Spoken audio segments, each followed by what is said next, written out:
Thomas Soto.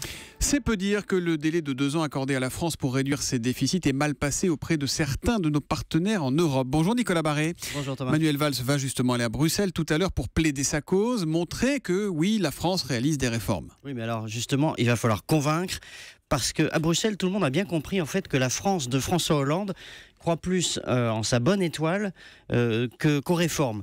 La triple baisse de l'euro, des taux d'intérêt, du pétrole fait qu'il n'y a plus du tout de pression sur Paris pour réformer.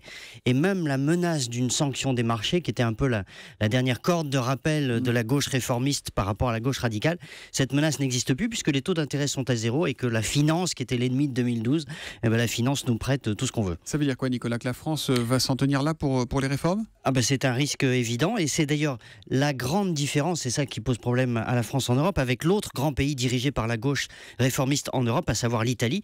Valls aimerait bien être Matteo Renzi, mais il ne l'est pas. En Italie, Renzi dispose d'une majorité solide, d'une popularité forte, d'un soutien sans faille des milieux économiques. En France, la majorité va subir une déroute électorale dimanche et elle risque de considérer qu'avec la loi Macron, elle a fait le plein de réformes, ce qui est évidemment une blague. Oui, notamment plein de réformes par rapport à l'Italie ou l'Espagne. Exactement, c'est ce que nous disent nos partenaires. L'Italie a fait le contrat unique de travail, elle a divisé par 2 le nombre de départements. L'Espagne a réduit considérablement le coût du travail, 20% inférieur à la France.